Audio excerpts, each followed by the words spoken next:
Hi, welcome to my YouTube channel, and this is my review of Show Trial.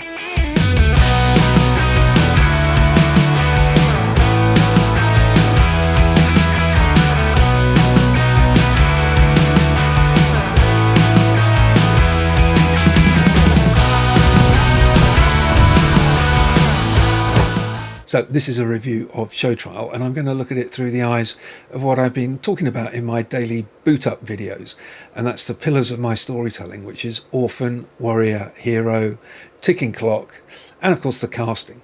It has to be said the casting in Show Trial is brilliant because there's some wonderful acting in it. Tracy Iffachaw plays Cleo Roberts. Cleo Roberts is the lawyer who is defending Talitha Campbell. Talitha Campbell is played by Celine Bookens. Celine Bookens is a Belgian English actress, and she made her name in Steven Spielberg's Warhorse, the adaptation of the West End play. They are brilliant together, and it's basically a two-hander between them, although there is also a new actor called Joseph Payne, who plays Dylan Harwood, who is actually Talitha's best friend. So Dylan and Talitha are accused of a crime. And the basic plot is very simple. A girl at university goes missing and is murdered. Her body is found. And the two people who are accused of the murder are this very entitled, arrogant young woman who we all start off disliking, called Talitha Harwood, and the deeply flawed, called Talitha Campbell, and the deeply flawed Dylan Harwood. Dylan is the son of a sitting MP, so of course we all dislike him instantly, but he is deeply flawed.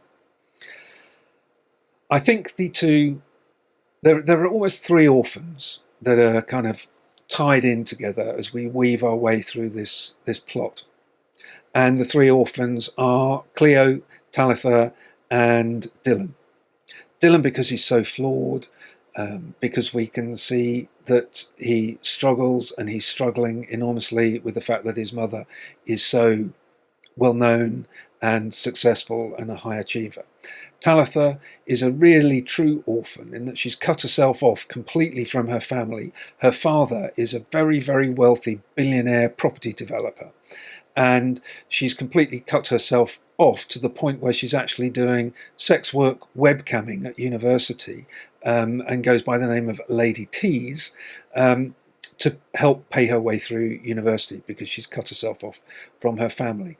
We're also latterly introduced to her mother, who is a very, again, flawed socialite who's married this rich billionaire and having affairs with various people, and you know, it casts that usual stereotypical picture of what we all imagine, particularly with some very high-profile court cases that are going on at the moment, of the kind of debauched nature of being a billionaire.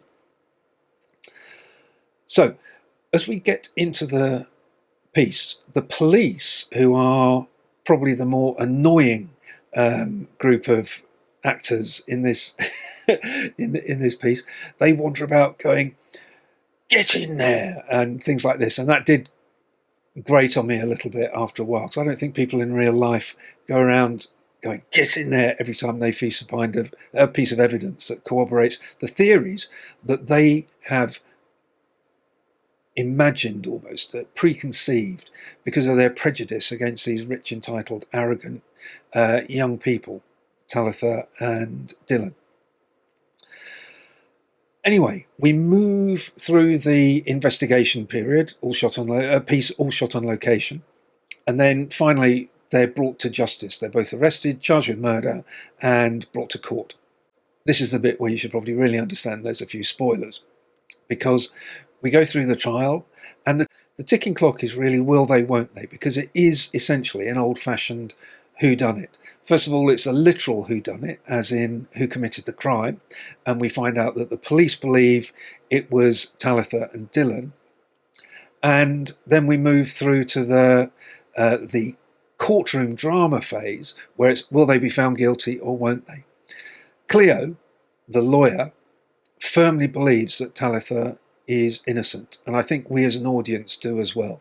We have seen her become a warrior and somebody that we actually like, because she's clearly had a dysfunctional childhood. Not that that should ever really excuse, but it should be a reason as to why people behave the way they do. But we feel sorry for her because she is, of course, a victim. To a certain extent, Dylan is a victim as well, but in a more sort of sinister way, almost a self-made, possibly mentally ill young man. The thing is, it's the ending. So the ticking clock comes to an end. We have all been waiting for the verdict.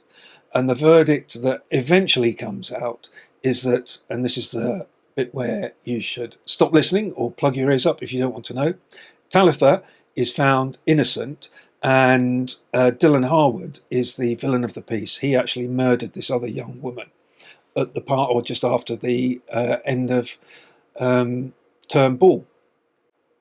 But we're kind of left slightly unsatisfied with that. And because of the relationship between Talitha and Cleo, they have a final scene where Talitha basically comes into Cleo's office to say, "Thank you very much." And she just looks in her slightly coquettish way at Cleo and says, "We fooled them, didn't we?" Which of course leaves open the question, was she guilty or was she innocent despite the findings of the jury? So my question is that an unsatisfactory ending?